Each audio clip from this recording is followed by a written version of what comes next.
English tutorial চ্যানেলে সকলকে স্বাগত জানাই। আজকের ভিডিওতে আমাদের আলোচনার বিষয় হলো প্রেজেন্ট পার্টিসিপলের অ্যাডভার্ব হিসেবে ব্যবহার। আমরা ছোটবেলা থেকেই জেনে এসেছি পার্টিসিপল অ্যাডজেক্টিভের কাজ করে। বিষয়টা একদম সঠিক। তার সাথে সাথে পার্টিসিপল অ্যাডভার্বের ভূমিকাও পালন করে। আজকের ভিডিওতে আমরা দেখতে চলেছি প্রেজেন্ট পার্টিসিপল কোন কোন ক্ষেত্রে অ্যাডভার্বের ভূমিকা পালন করে। এবার দেখো, participles play basically 4 roles as adverbs. Participle adverb হিসেবে মূলত 4 ধরনের ভূমিকা পালন করে। কি কি? প্রথম হচ্ছে অ্যাডভার্বিয়াল ফ্রেজ অফ ম্যানার, তারপর দেখো অ্যাডভার্বিয়াল ফ্রেজ অফ টাইম, তারপর হচ্ছে অ্যাডভার্বিয়াল ফ্রেজ অফ রিজন, আর চতুর্থ হচ্ছে অ্যাডভার্বিয়াল ফ্রেজ অফ রেজাল্ট। প্রথম হচ্ছে adverbial phrase of manner. Adverbial phrase of manner কি? কাজটা কিভাবে সংগঠিত হয়েছে। এবার এক্সাম্পল দেখো, দ্রুত দৌড়ে এসে সে বাসটাকে ধরলো। অনুবাদ হবে running quickly she caught the bus. এখানে দেখো রানিং হচ্ছে প্রেজেন্ট পার্টিসিপল আর কুইকলি হচ্ছে এই পার্টিসিপলের মডিফায়ার। এই পুরো অংশটা হচ্ছে প্রেজেন্ট পার্টিসিপল ফ্রেজ। এটা কেন পার্টিসিপল? যেহেতু এই পার্টিসিপলটা এই সি সাবজেক্টটাকে ডেসক্রাইব করছে।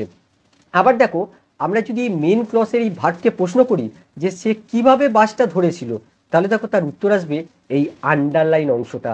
তার মানে এই পার্টিসিপল ফ্রেজটা এখানে অ্যাডভার্বিয়াল অফ ম্যানারের কাজ করছে। এই ভার্বকে কিভাবে দিয়ে প্রশ্ন করে পাচ্ছি। আর আরেকটা বিষয় দেখো, আমরা যদি মেন ক্লসের আগে পার্টিসিপলকে বসাই তাহলে পার্টিসিপলের পরে অবশ্যই কমা ব্যবহার করতে হবে। এখানে দেখো মেন ক্লস হচ্ছে সি কট দ্য বাস, তার আগে দেখো পার্টিসিপল ফ্রেজটা বসানো হয়েছে, তার জন্য অবশ্যই তারপরে কমা ব্যবহার করা হয়েছে। পরেরটা দেখো, জন তার জুতো পরে ঘুমিয়েছিল। অনুবাদ হবে জন স্লেপ্ট ওয়ারিং হিজ শুজ। এখানে দেখো এই ওয়ারিং হচ্ছে প্রেজেন্ট পার্টিসিপল আর হিজ শুজ হচ্ছে এই পার্টিসিপলের অবজেক্ট। এই পুরো অংশটা হচ্ছে প্রেজেন্ট পার্টিসিপল ফ্রেজ আর এই পার্টিসিপলটা এই জন সাবজেক্টটাকে ডেসক্রাইব করছে। আমরা যদি এই স্লেপ ভার্বটাকে প্রশ্ন করি যে জন কিভাবে ঘুমিয়েছিল, তাহলেও দেখো তার উত্তর আসবে এই আন্ডারলাইন অংশটা। তার মানে দেখো ভার্বকে কিভাবে দিয়ে প্রশ্ন করে আমরা এই উত্তরটা পাচ্ছি। তার মানে এই পার্টিসিপলটা এখানে অ্যাডভার্বিয়াল অফ ম্যানারের ভূমিকা পালন করছে। আর একটা বিষয় তোমাদের বলে রাখি, পার্টিসিপল যখন অ্যাডভার্ব অফ ম্যানার হিসেবে বাক্যের শেষে বসে তখন তার আগে কোনো কমা ইউজ করা হয় না। এখানে দেখো অ্যাডভার্বিয়াল অফ ম্যানার হিসেবে পার্টিসিপলটা বাক্যের শেষে রয়েছে, তার জন্য দেখো তার আগে কোনো কমা ইউজ করা হয়নি। 3 নম্বর দেখো, কাঁদতে কাঁদতে সে ঘর থেকে বেরিয়ে গেল। She left the house crying. এখানে আমরা যদি ভার্বকে প্রশ্ন করি সে কিভাবে ঘর থেকে বেরিয়ে গেল, তাহলে দেখো তার উত্তর আসবে কাঁদতে কাঁদতে। তার মানে দেখো ক্রাইং হচ্ছে প্রেজেন্ট পার্টিসিপল যেটা অ্যাডভার্ব অফ ম্যানারের কাজ করছে, এই ভার্বকে মডিফাই করছে। আর তার সাথে সাথে দেখো এই সি সাবজেক্টটাকেও ডেসক্রাইব করছে।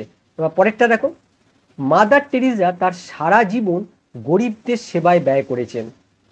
Mother Teresa spend her entire life serving the poor. এখানে দেখো সার্ভিং হচ্ছে present participle are the poor হচ্ছে এই পার্টিসিপলের অবজেক্ট। এই পুরো অংশটা হচ্ছে প্রেজেন্ট পার্টিসিপল ফ্রেজ। এই মাদার টেরিসা এই সাবজেক্টটাকে ডেসক্রাইব করছে। আমরা যদি এর ভার্বকে প্রশ্ন করি যে মাদার টেরিসা কিভাবে তার সারা জীবন ব্যয় করেছেন, তাহলে দেখো তার উত্তর আসবে এই আন্ডারলাইন অংশটা। তার মানে এই পার্টিসিপল ফ্রেজটা এখানে অ্যাডভার্বিয়াল অফ ম্যানারের কাজ করছে। 5 নম্বর দেখো, তুমি কম্পিউটার গেম খেলে তোমার সময় নষ্ট করছো।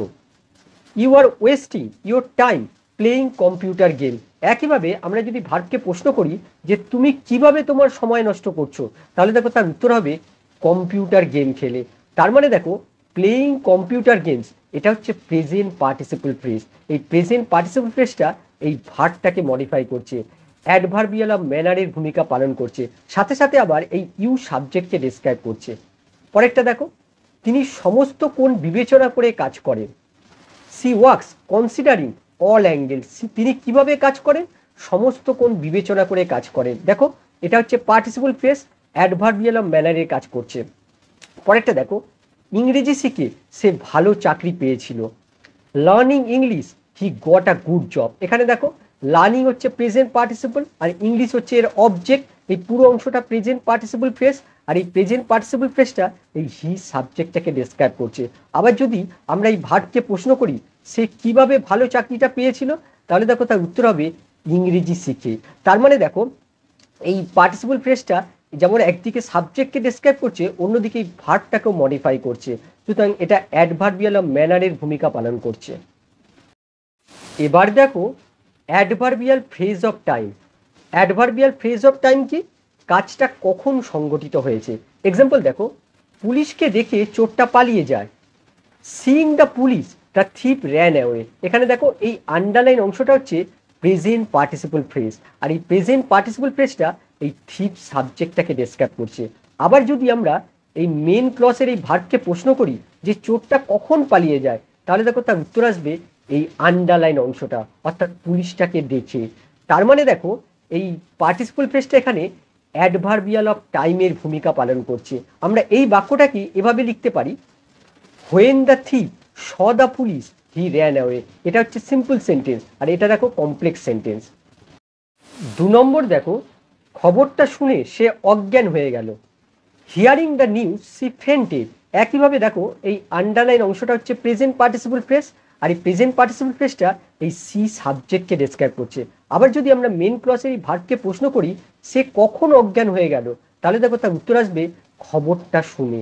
তার মানে দেখো এই প্রেজেন্ট পার্টিসিপল ফ্রেজটা একদিকে যেমন এই সাবজেক্টটাকে ডেসক্রাইব করছে, অন্যদিকে মেন ক্লসের এই ভার্বটাকেও মডিফাই করছে, অ্যাডভার্বিয়াল অফ টাইমের কাজ করছে।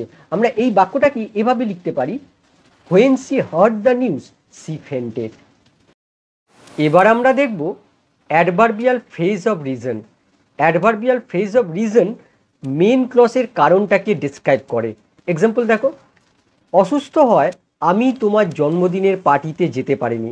অনুবাদ হবে, being sick I could not go to your birthday party. এখানে দেখো বিং হচ্ছে প্রেজেন্ট পার্টিসিপল, আর এই পার্টিসিপলের কমপ্লিমেন্ট হচ্ছে সি। এই পুরো অংশটা হচ্ছে প্রেজেন্ট পার্টিসিপল ফ্রেজ, আর এই প্রেজেন্ট পার্টিসিপল ফ্রেজটা এই মেন ক্লসের যে সাবজেক্ট রয়েছে এই আইকে ডেসক্রাইব করছে। আবার যদি আমরা এই ভার্বকে প্রশ্ন করি আমি কেন তোমার জন্মদিনের পার্টিতে যেতে পারিনি, তাহলে দেখো তার উত্তর হবে এই আন্ডারলাইন অংশটা। তার মানে এই প্রেজেন্ট পার্টিসিপল ফ্রেজটা এখানে অ্যাডভার্বিয়াল অফ রিজনের কাজ করছে। আমরা এই বাক্যটাকে এভাবে লিখতে পারি, as I was sick I could not go to your birthday party. 2 number দেখো, তিনি ক্লান্ত বোধ করে বিশ্রাম নেওয়ার সিদ্ধান্ত নেন। He decided to rest feeling tired. এখানে দেখো মেন ক্লসটা আগে রয়েছে, আর প্রেজেন্ট পার্টিসিপল ফ্রেজটা দেখো পরে রয়েছে। এই প্রেজেন্ট পার্টিসিপল ফ্রেজটা এই হি সাবজেক্টকে ডেসক্রাইব করছে। এবারে আমরা যদি মেন ক্লসের এই ভার্বকে প্রশ্ন করি সে কেন বিশ্রাম নেওয়ার সিদ্ধান্ত নেন, তাহলে দেখো তার উত্তর হবে ক্লান্ত বোধ করায়। তার মানে দেখো কেন উত্তর আসছে এই পার্টিসিপল ফ্রেজটা। তার মানে এই পার্টিসিপল ফ্রেজটা অ্যাডভার্বিয়াল অফ রিজনের কাজ করছে। আমরা এই বাক্যটাকে এভাবেও লিখতে পারি, he decided to rest as he was feeling tired. একটা বিষয় তোমাদের বলে রাখি, পার্টিসিপল যখন অ্যাডভার্বিয়াল অফ রিজন হয় আর মেন ক্লসের পরে বসে তখন তার আগে কমা ব্যবহার করতে হয়। তার জন্য দেখো এখানে পার্টিসিপল ফ্রেজটা দেখো মেন ক্লসের পরে বসেছে, তার জন্য দেখো তার আগে কমা ব্যবহার করা হয়েছে। 3 নম্বর দেখো, চাকরি থেকে বরখাস্ত হওয়ায় সে কান্নাকাটি শুরু করলো। Being fired from the job he started crime. এখানে দেখো এই আন্ডারলাইন অংশটা হচ্ছে প্রেজেন্ট পার্টিসিপল ফ্রেজ। দেখো প্রেজেন্ট পার্টিসিপল দিয়ে শুরু হয়েছে, আর এই প্রেজেন্ট পার্টিসিপল ফ্রেজটা এই হি সাবজেক্টকে ডেসক্রাইব করছে। আবার যদি আমরা এই মেন ক্লসের এই ভার্বটাকে প্রশ্ন করি যে সে কেন কাঁদতে শুরু করেছিল, তাহলে দেখো তার উত্তর হবে কিন্তু এই আন্ডারলাইন অংশটা। তার মানে এই প্রেজেন্ট পার্টিসিপল ফ্রেজটা এখানে অ্যাডভার্বিয়াল অফ রিজনের কাজ করছে। 4 নম্বর দেখো, সে ফিস ফিস করে বলল এই ভেবে যে তার ভাই এখন ঘুমাচ্ছে। He whispered thinking his brother was still asleep. এখানে দেখো মেন ক্লসটা প্রথমে রয়েছে আর পার্টিসিপল ফ্রেজটা দেখো পরে রয়েছে। পার্টিসিপল ফ্রেজের স্ট্রাকচারটা লক্ষ্য করো, দেখো থিঙ্কিং হচ্ছে প্রেজেন্ট পার্টিসিপল, আর এর অবজেক্ট দেখো একটা ক্লস রয়েছে, his brother was still asleep. এই পুরো অংশটা হচ্ছে প্রেজেন্ট পার্টিসিপল ফ্রেজ, আর এই প্রেজেন্ট পার্টিসিপল ফ্রেজটা এই হি সাবজেক্টকে ডেসক্রাইব করছে। আবার যদি আমরা এই মেন ক্লসের ভার্বকে প্রশ্ন করি সে কেন ফিস ফিস করে বলল, তাহলে দেখো তার উত্তর আসবে এই ভেবে যে তার ভাই এখন ঘুমাচ্ছে তার জন্য ফিস ফিস করে বলল। তার মানে দেখো এই পার্টিসিপল ফ্রেজটা রিজনকে ব্যাখ্যা করছে, মেন ক্লসের রিজনটাকে ব্যাখ্যা করছে, যার জন্য এটা হচ্ছে অ্যাডভার্বিয়াল অফ রিজন। এবার আমরা দেখব adverbial phrase of result. Adverbial phrase of result main ক্লসের রেজাল্টটা প্রকাশ করে। এক্সাম্পল দেখো, টর্নেডো শহরের মধ্য দিয়ে প্রবাহিত হয়েছিল, যার ফলে ধ্বংসের চিহ্ন রেখে গিয়েছিল।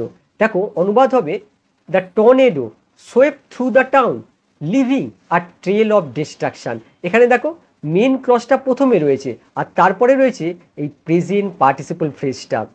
আর এখানে দেখো বোঝাচ্ছে যে টর্নেডো শহরের মধ্য দিয়ে প্রবাহিত হয়েছিল, যার ফলস্বরূপ ধ্বংসের চিহ্ন রেখে গিয়েছিল।